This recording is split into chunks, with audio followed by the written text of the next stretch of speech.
Assalamualaikum dan selamat sejahtera semua. Okey, hari ini cikgu akan ajar asas sains komputer tingkatan 3, 3.1 iaitu pembangunan algoritma. Bagaimanapun, cikgu akan fokuskan kepada binary search.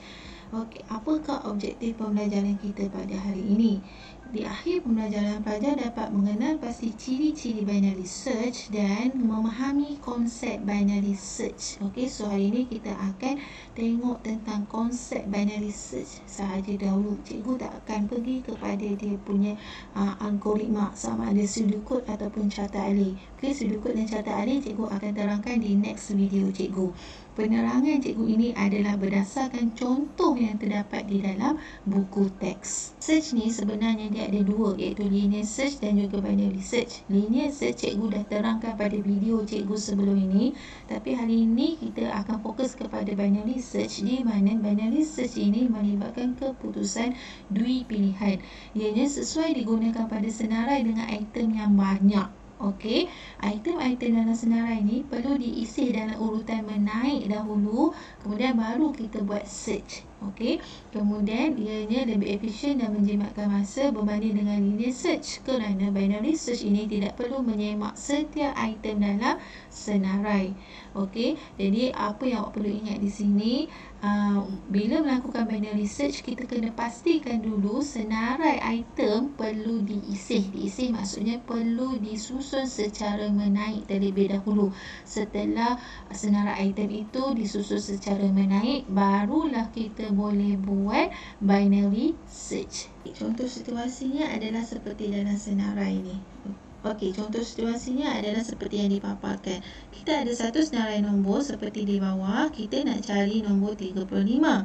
Jadi, yang pertama sekali, kita kena pastikan adakah senarai ini telah diisi secara urutan menaik. Jawapannya tidak. Betul? Sebab tengok ni, nombor yang ini dia belum lagi isi secara menaik, maka kita perlu isinya terlebih dahulu.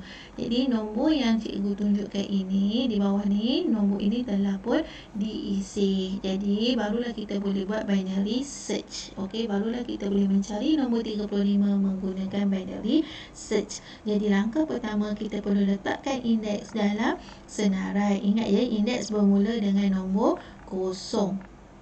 Okey, cikgu akan lengkapkan nombor indeks ini dahulu. Okey, ini nombor indeks 4, indeks 5, indeks 6, indeks 7, indeks 8. Okey, kemudian kita kena kenal pasti item pertengahan. Macam mana kita nak kenal pasti item pertengahan? Jadi item pertengahan kita boleh kenal pasti melalui formula yang ini. Apakah formula tersebut? Indeks terkecil tambah indeks terbesar bahagi dengan 2. Okey, berdasarkan senarai pada langkah 1 ini, apakah indeks yang terkecil? Cikgu cakap indeks tau. So indeks yang terkecil ialah 0. Apakah indeks terbesar? 8 bahagi 2 dapat 4. So apakah item pertengahan yang terkini?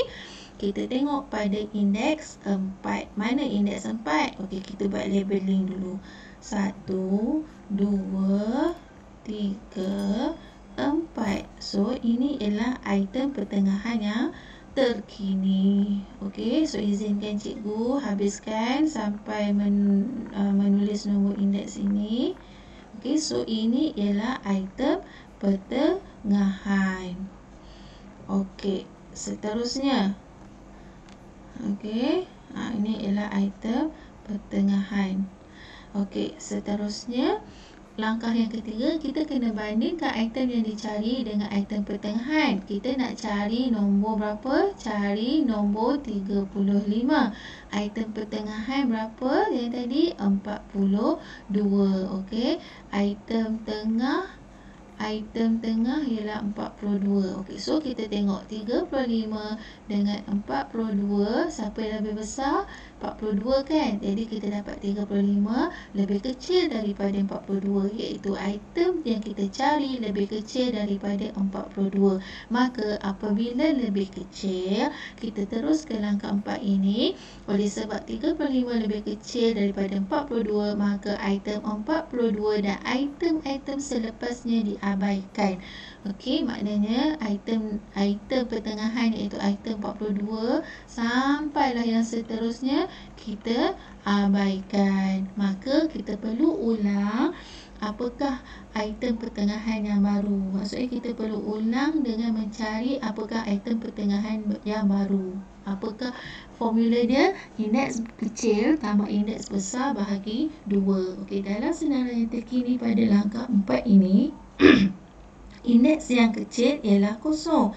Indeks terbesar ialah 3. Okey, bahagi 2, kita akan dapat 1.5. Dalam binary search, sekiranya ini berlaku, kita perlu ambil nombor yang terendah. Okey, kita bukan buat round off tau. Kita bukan buat round off, tapi sebenarnya kita buat max.floor. Okey, dalam max.floor ni, kalau kita dapat 1.5, kita akan ambil 1. Kalau kita dapat 1.2 pun, kita akan ambil 1. Kalau kita dapat 1.8 pun, jawapan dia 1. Okey, dia bukan round off. Tapi kita akan menggunakan max.floor. Okey, so indeks tengah sekarang ialah item pertengahan sekarang ialah nombor 1. Jadi item pertengahan sekarang ialah indeks 1. Okey, so mana item pertengahannya? Yang ini. Okey, so ini adalah item tengah. Okey, ini adalah item pertengahan. Tadi nombor yang di sini kita telah abaikan. Okey, kemudian nombor yang kita cari ialah nombor 35. Item ataupun indeks tengah sekarang ialah indeks 1, iaitu nombor 30. 35 lebih besar daripada 30. Makanya makanya item 30 dan item sebelumnya kita abaikan. Okey, so yang ini pun kita dah abaikan tadi. Okey. Jadi, item pertengahan yang baru kita perlu carilah. Macam mana kita nak cari? Ikut formula indeks kecil iaitu 2 tambah indeks besar iaitu 3 bahagi dengan 2 dapat 2.5. Okey, 2.5 kita nak ambil apa? Kita nak ambil 2 ke nak ambil 3? Cikgu cakap tadi apa? Kita perlu buat max.floor kan? Jadi, kita perlu ambil 2. So, indeks 2 ataupun item pertengahan ialah 35, iaitu indeks 2. Jadi, item pertengahan sekarang ialah nombor 35. Okey, kemudian kita buatlah perbandingan. Nombor 35 sama dengan nombor 35. Okey, ayat ini kita dah abaikan tadi kan? Okey, nombor 35 sama dengan 35. Makanya kita telah pun jumpa.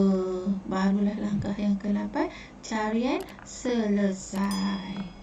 Okey, so inilah dia konsep mengenai binary search. Okey, itu sahaja daripada cikgu. Sekiranya kamu ada pertanyaan, kamu boleh type di ruangan komen. Jangan lupa like, share and subscribe channel Cikgu Syadila. Bye.